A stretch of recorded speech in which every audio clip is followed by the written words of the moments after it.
Pick up your mind and go. Pick up your mind and go. How many bodies are hurt on a delay? Say me, say many, yo. Say me, say many, many, many, yo. How many bodies are healed on a delay? Say me, say barely, yo. Say me, say barely, barely, barely. Silly rabbit, tricks are for kids. Silly magic, spit that dough spit. Silly damn it, we are in whips.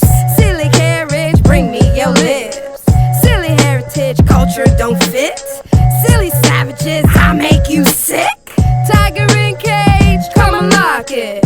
As the fog gets inhaled, the toxic. Pause it, miss pussies in town.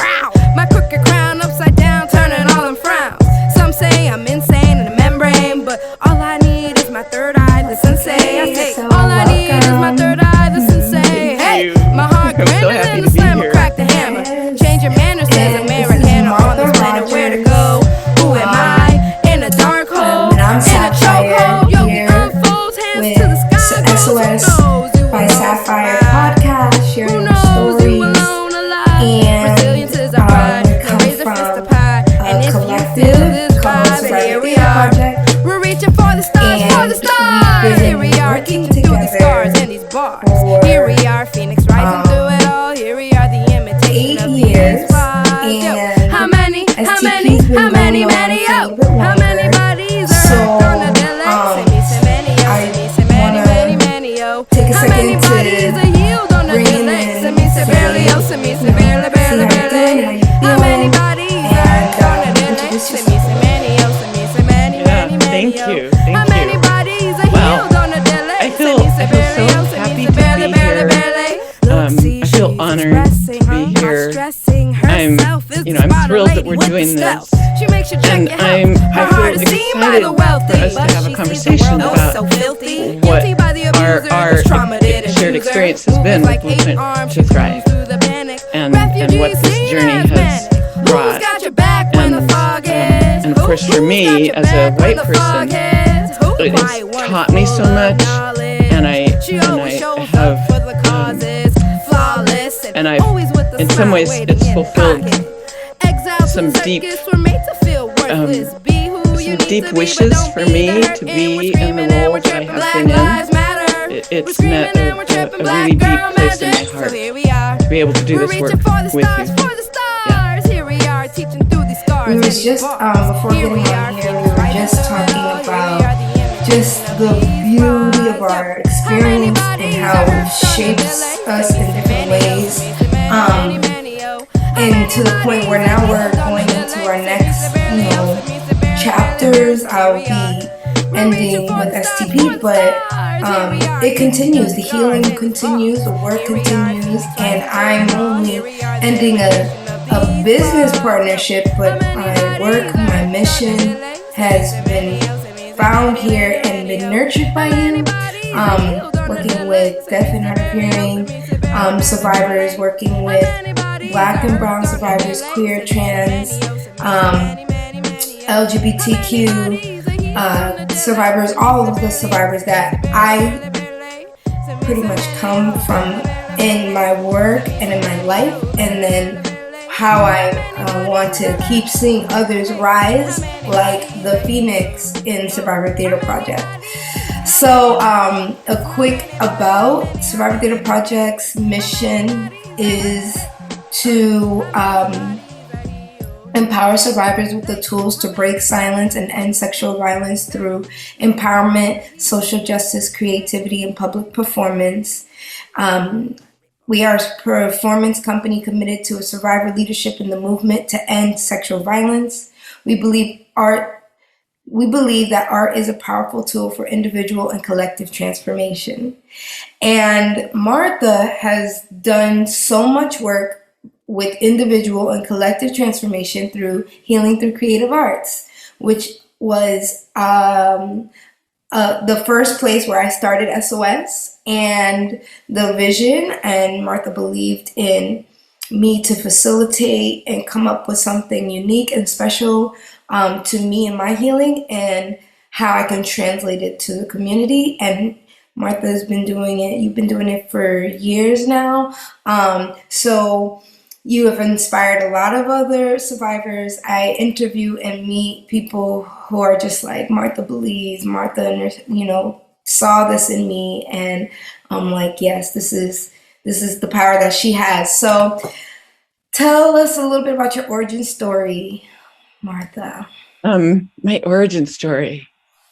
Well, I mean, from before I came to STP and then with STP? Yeah. Like what brought you to STP? Oh, got it. Okay, thank you. Oh, wow. What brought me to STP? Oh my gosh. Oh my gosh. It's interesting. I mean, I am a survivor, and it's now, it was 1989 when I started remembering. And so and my home originally, where I grew up and where I was born, was in Oregon. So I moved far from there, not knowing why. I just knew I needed to get as far away as I could, and Boston was pretty far. So and then since then, Boston has just become my heart home, and I have so many chosen family and feel very blessed. And one of the things that I could never ever have imagined was that here would be a very strong, outspoken, powerful survivor community. So after years and years of my own work, I kept thinking, there has to be a way to create some kind of community. I mean, isn't there a way that, and I even had this idea, like, isn't there a way that there must be some kind of a directory of survivors who do something in the arts? And there's some way I could put, like, this is just totally out of the blue. How in the world could such a thing even be possible? Right. And then it was a few, maybe, I don't know, 2-3 years later, somebody said, oh, well, there's something you might be interested in. And they do theater with survivors. I thought, oh. So I went to a performance and saw it. And then I thought, okay, I need to talk with Melissa, who at that time was the director and the originator, because I just want to ask her, what can I do? I wasn't sure that I needed or wanted to be in a performance, but I'm a musician, so I thought maybe there's something I could contribute musically. So it took a bit for us to coordinate timing. And I could feel, I don't know what Melissa would say about this, but my experience was I needed to really let her know that I was serious about my intentions, that I was, that I wasn't just sort of flitting in and flitting out, that no, this is something I really meant and wanted to be a part of and wanted to contribute.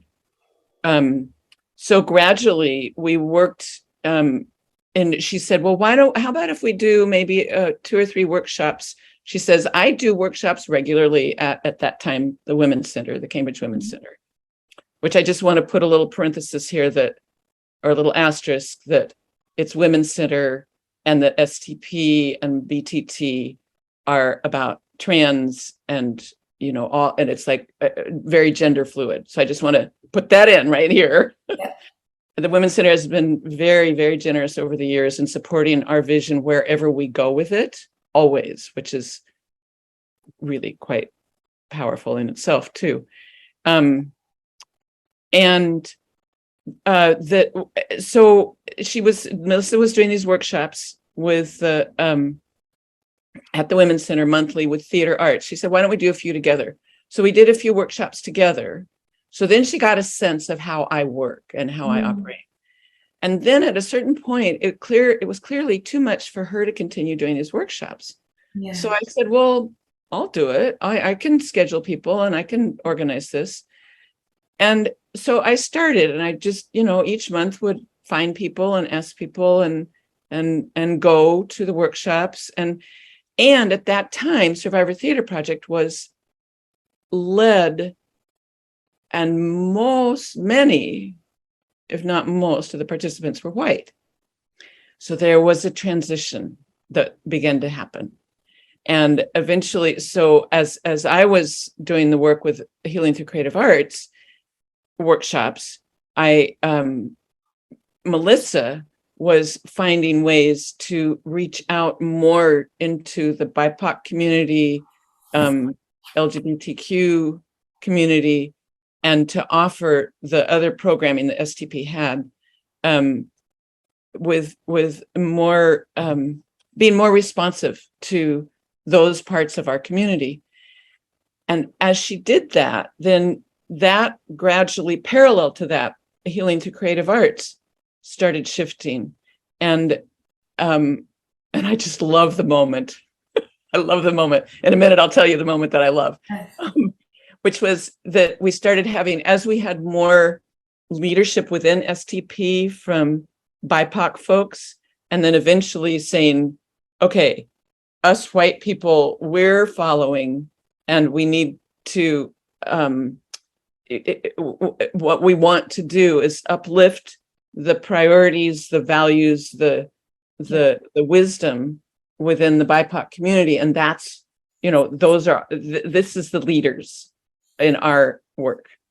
Mm-hmm. And so as that happened, after several years within the Healing Through Creative Arts workshops, there were more facilitators, BIPOC facilitators, and that started shifting as well. And then at one point,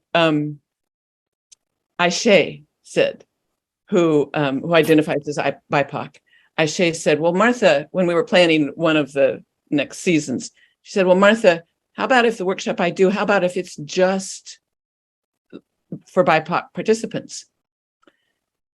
And I have to find the words, because this is like, okay, I felt like here's where my values and where my heart lands was meeting with what I'm used to, and where I had to push my boundary. Mm-hmm. Because in that very conversation, I remember thinking, well, that's a good idea. And at the same time thinking, okay, I'm going to just say, this is what went through my mind was, but what about, I'm almost embarrassed, but it's true. I thought, but what about all the white survivors, and how are they going to get, what they want and need? Which is not a bad thought. It's just that because as we were talking, she says that, and then I was we were thinking, well, so maybe there would be more that would be BIPOC led and BIPOC participants. And so I had to go through, and I don't know, it felt like an eternity, but in my heart, but I think it maybe was in reality, maybe 2 or 3 minutes of my shifting, thinking, okay, wait, okay, right. Yeah, no, this isn't what, yeah, like that in my brain. Yeah. And thinking, no, this is what we want. This is what's good for all of us. And if there is a dearth, if there is a need that is not being met for white survivors who cherish these opportunities, as certainly I do and have, there'll be another way that we'll find to meet that. Right. That's not the priority now. Right. And that's what sort of got me. It's like I just literally, my brain sort of had to expand and say, no, it's not either or, Martha. It's this and this. And what matters most is taking this opportunity for BIPOC-led, BIPOC participants to have the full ongoing, not just a one-time, ongoing support. Yep. From STP. So Aisha did that workshop, and then we had 2 or 3 more. I remember that winter, I asked someone who was BIPOC identified, who had led past workshops that were open to anybody. And I said, well, do you want to do this just for BIPOC participants? And my recollection is that she sort of said, well, I think at first she said, no, it's not needed. And then later she said, oh, yes, yes. And so she did it, and then more people did it, so that I felt like, wow, this is something amazing that's happening. And this is what we've been working towards. And then the question came up, and this is what leads to us, you and me, and this is what I love. So I thought, well, okay, this needs to happen more. Obviously, I cannot make this happen. And how can we do more of this? And how can this really be truly led where I'm just in the position of support and following, how does that happen? So I was at one point in a conversation with Layla about it, and Layla says, well, talk with Saafyr, right? And because you have been talking about this kind of thing in various forms for a few years, in various ways, it kept coming around. And then so then it's like, oh, wow, yeah, okay. So you and I talked, and you were so completely, it was such a natural match for where you were heading anyway with SOS. And so I was thrilled. Then I think it was after that, not long after that, or maybe somewhere in the same time frame, that the Cambridge Arts Council put out a new program that they were funding that was arts for activism. So arts for social activism. I get the title reversed, but to fund exactly the kind of thing that we were envisioning, so we applied for that. And I am not a fundraiser. I do not think of myself that way, but I'm telling you, when we were writing that grant, it was effortless for me. I didn't bump into any of my things of like where my brain would go numb and my heart would go clunk and my I can't do this paperwork thing. None of that, because I felt the energy of where we were headed, and I was just so excited for it. And I think we all were sharing that excitement. It was so powerful. So and we were going to do it one way or the other, and then we were just graced and blessed by the funding that came from the Cambridge Arts Council when they said yes. And they were totally supportive. And my sense was, I got the sense of their excitement as well. It just kind of came through in the emails, like, wow, yeah, I could feel their excitement for what we were doing. And I just have to say, Saafyr, I want to reflect back on what you were talking about with SOS and the ways that you have been, that you've trusted to accept support from HTCA and what I could offer to you through that opportunity. And then with STP, that as we moved into Blueprint to Thrive, what was fueling that for me was that when you first started talking about SOS, I just thought, oh, wow, that makes sense. And what made it possible for me to continue supporting you? Because I would, because that's what I thought it was a really beautiful concept. I didn't know where it was going to lead. I didn't know what it was going to eventually mean. I just thought it was a beautiful concept, and it arose from you with such heart and passion that, like, well, yeah, okay, this is something that I would want to support. And the huge piece is that maybe even every, if not almost every time you would be working with it, how can I put this into words? There was a way that you kept expanding it. I could feel you believing in it. So I just believed in it right there with you. Do you know, if I couldn't have supported you if it wasn't what was also so right, and where you were clearly receiving your own guidance. It was just so clear. And so now, and you kept expanding and revising. You kept sort of, well, it's this, and then I also want to include this. So how do I, you didn't hold it in a rigid, and if I may be so bold as to say, you didn't buy into the sort of linear white supremacist ways of thinking. You didn't say, oh, it's going to be this, and this is what it is, period, long, done. None of that. You kept letting it kind of grow in your own, in your own spirit, so that it had room, it had space and light and air and water. So that's, I feel so compelled to say this, because this is what made it possible for me to then support you, because it was so deep in you. And yeah, and to watch it keep growing until then this iteration where Blueprint to Thrive emerged. And we've spent this past year with you doing this amazing work that has touched the lives of so many people, including me. Yeah. Wow. Thank you, Martha. You brought us through pretty much all the questions. You brought us through the journey of your origin story. How did HTCA begin?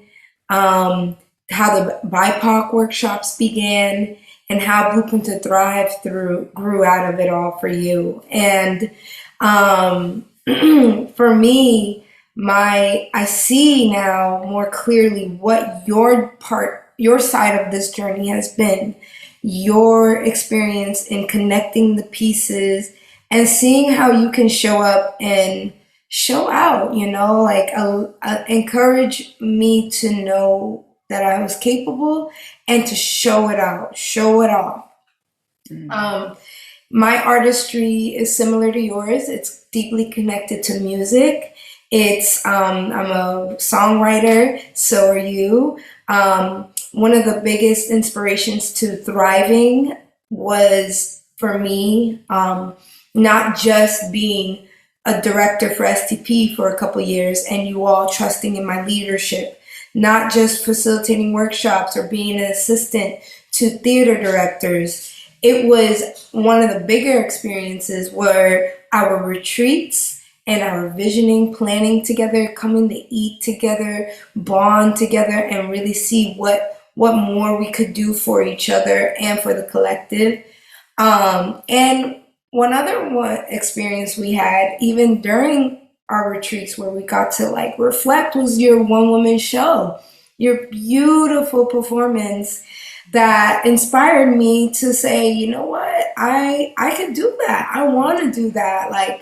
And people started seeing that in me, and they didn't even know that I came to see your show. It was just something that energetically transferred for me, where I was like, wow, that's what thriving looks like, to get on stage and tell my story through all these songs and performances.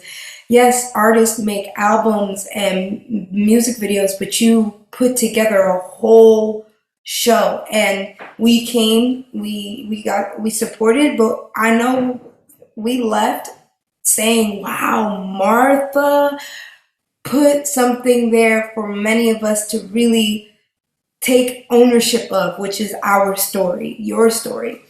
And so from that, it made me think about, more importantly, how LGBTQ and BIPOC needed more access to these stories in and from Roxbury, Dorchester, Mattapan, specifically Boston areas. I worked with you through Cambridge Women's Center and in Western Mass. Did a lot of work in those areas, which was great, but it was really it felt like hunting for me to find my community and stick to it. Whereas you reminded me that my story also connects to my community, the community that I actually lived in, actually loved and breathed in. So I was campaigning Thriver's Blueprint.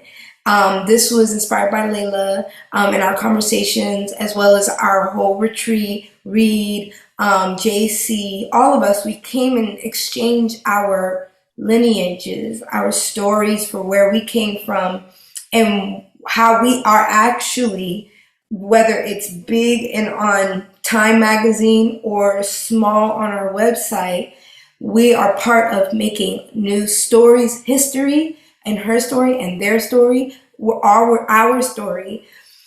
We started to transform into that, and I started to see deeply oh, this work that me and Martha have been doing in workshops or in planning events, envisioning and retreats, we're actually healing bodies so that we can use our bodies to set up and be the blueprint to be something greater, something more healthier. And that's something we both bonded deeply on, which was the autonomy of our bodies, our creative liberty, and our need to be emotionally validated. Like, that is core to our creativity and our artistry.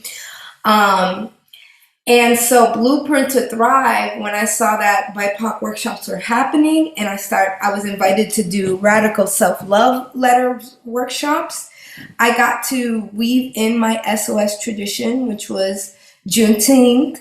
And it was a BIPOC centered but ally supported workshop where folks came in and we got to hear and center everyone's stories, including deaf and hard of hearing folks. I've got to have the experience to connect this work for survivors and other organizations throughout the city of Boston.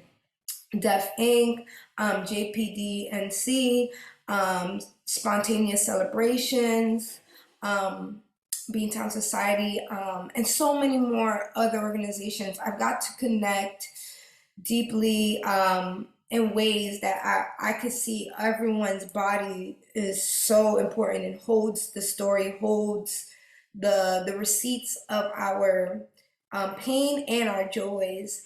And when Blueprint to Thrive began, I was like, oh, I get to be the new age, new Boston-centered community leader for workshops. But now with COVID hitting, we had to shift that. And it was not only, we did try to go to Dorchester Art Project. We did want to like make space and make new relationships, but with COVID shifting and our personal lives shifting along with that, especially me, I moved from Boston, I had to move out, I couldn't let go. And so you still worked with me to then put it online. And we invested in a Zoom account. We invested in new ways of saying, all right, how do we recultivate space? So we did a short series of the Rona Relief. And we got to just learn about each other in the collective so that we could re-invite the collective online. Because, you know, with COVID and surviving, that was very complicated for all of us, racially, sexually, gender, politically, on different stages. And that's where you were talking about hierarchy. I was empowered to dismantle the hierarchy, because then I realized, oh my gosh, we're not in a building where we're on floors and the executive directors is upstairs and we're working on the front lines downstairs. No, we're all online. And so then we are all round table then. We are all side by side with each other because we are now in our spaces and we can actually tell each other to advocate for our safe space and create.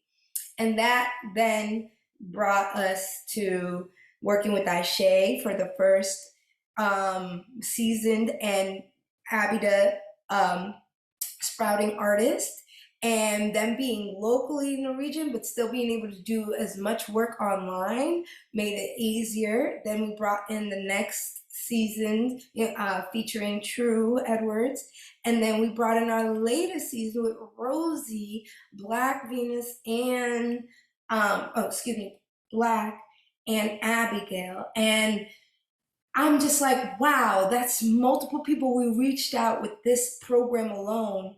And then you continue to do other workshops in HTCA for others to continue, while I got to hold bigger space for BIPOC centered. Rise started, restoring individual self-expression started. All these different things started branching out, and really we took our leadership team and we really moved forward. As we close out, I want to know from all this, what is valuable to you, including in your art, in what you do personally, what you do with us, or our art, how you connect to our art in our different workshops and spaces. what do you cherish the most, and what do you hope to see continue for us survivors, whether we're in STP or we're individually connecting to other collectives? What is the, yeah, those pieces that include creativity, autonomy, and liberation? How do you cherish them? What are your values, and what do you hope we can gain out of all of that? Yeah. Creativity, autonomy, and liberation. I love that. I love that. I was thinking, when you say, well, what are the values that I most cherish? And I actually think back to me and my teaching, because that's what tells me a whole lot about what matters the most to me. Because I've been teaching music for decades, and what is always. Let me take a pause before you continue. We have 10 minutes left in this video, so Okay. I don't want to rush you too much. Yeah. Sure. What matters most to me is whatever supports, cultivates, empowers personal expression. In the case when I'm a teacher, it's with my students. When I'm organizing the HTCA workshops, as soon as lots of times in the past, I would have long conversations with people who were starting to do the workshops to really honor and clarify what their goals and their purpose and their sort of artistic heart, where that lay. And that's always what matters most to me. There's something, and in myself, I mean, all my songs are always about something, about some voice in me that needs to be heard, that has heretofore not quite had the words or the concept or the clarity. So always, and that's why with these workshops, I mean, when I'm not there, what means so much, because of course I'm not at the workshops, but what means the world to me is hearing afterwards what the experience has been. You know, how have people's hearts been opened, and hearing the connections, the deep, heartfelt, expressive, creative, healing connections that would happen in the workshops. When I'd hear it, I could tell from either the words that were written in emails or the quality of voice in a phone conversation or in a Zoom conversation. I could feel the energy that was opening up, that was powerful and healing. And that, to me, that's sort of my driving motor behind all this, because I'm not particularly an administrator. I'm not a paperwork person, not me, but I do it because that's what needs to be done. And then out of that, when I can sense, either in direct experience, like when I came to your performance of the at the Central Square Theater, oh my gosh, that was so beautiful. And I thought, wow, if I come here, I get to be here when there's all these wonderful Black women on stage sharing who they are. And this is one opportunity where I get to experience it directly, which meant so much to me. So that's what drives it for me. And when there is a part of our world, of our communities, of our social fabric that has voices that have not been prioritized, have not been given enough chance to really be the prominent voice, the leading voice, then I'm kind of all over it, because my feeling is, oh, there's wisdom there that we don't have in our collective unconscious. We need that. We need that. And I feel it even now as I say it. I can feel I get what do you call it? My body starts having my goosebumps whenever there's some kind of spiritual truth that's happening. I can feel it right now. It's like, no, there's voices we need to hear. If this world is going to heal, we need to bring those voices. Those voices have to be leading the way. Right. So that's what is my kind of driving guidance, or guides me. And it's not driving, because it's like, I mean, maybe holding the steering wheel, but it's the guidance. that shapes where I put my energy and where my artistry, my personal artistry, and then collective shared artistry, how that unfolds. I love that, and that's what makes you transcend our relationship from our identities, from our kind of surface level appearance. Our relationship is deeper than when it comes to our relationship with each other and with creativity and healing. It's deeper because I know over these years and doing this work with you, working with a white woman, work as a Black woman, not fully identifying and speaking for all Black experiences, as well as you not fully identifying and speaking for all white experiences. We come together as not only as women, but deeper than women. We're warriors in our desires, in our desire to feel peace, for each other, to feel healing, to feel harmony, and to be able to turn around and say, yes, I have been supported by the unbelievable in my world, where, I can say the space is for you, the space is for us as BIPOC, and we come differently, deaf, queer, and from all parts of the world. We're here, and this is not limited. This is just us in a moment for space so that we can affirm and say, this can happen. And then we come back out of that space to say, thank you. Thank you, not only for stepping out and allowing us to step into the space and feel safe with our identities, but thank you for stepping back. Thank you for allowing yourself to receive new experiences and stepping back and being able to see how your presence alone can inspire so much change. And when you do step in, it's just like a waterfall of more abundance. And so when we get to make space for the water to flow, we're all part of that nourishment. The oceans, all the oceans come together, and we can imagine something greater for this world in our own worlds. And so I believe and share and echo those same sentiments. And I believe that there's so much more that's going to come through this for you and for our communities and our collectives. And that this is only, like I said, the end to a beginning, beginning of new, just new everything, and refreshing the old, cleaning out, dusting off, saying that no longer serves us.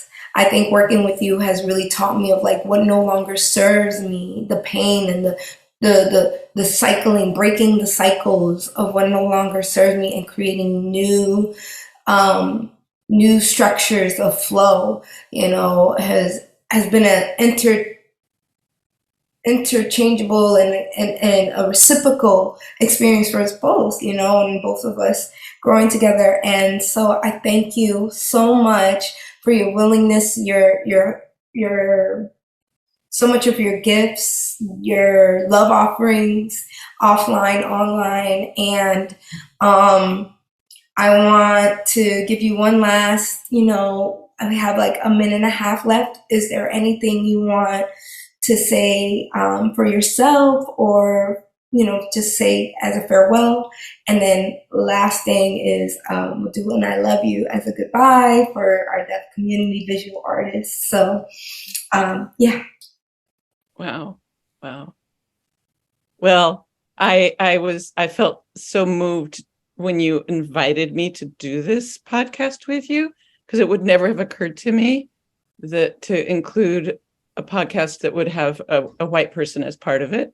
And then the more we talked about it, I realized, oh no, that does make sense, because that's part of how this work evolves, is with people shifting, moving, doing the dance together. Yes. So I guess I want to say my thank you is for your trust, that you trusted me to be in this role, And thank you for the times when you said, no, Martha, that's not working. that doesn't work. It's like, oh, okay. Because then I could learn, right? I needed to trust that you would then also share with me what worked and what didn't work. And so we built that. We did that dance. And out of it comes this feeling of richness, deeper richness, and possibility. And, all of that I find inspiring and very heartening for what's possible when truth and community and heart, when all that comes together with action, right? Let's do our actions. Thank you so much.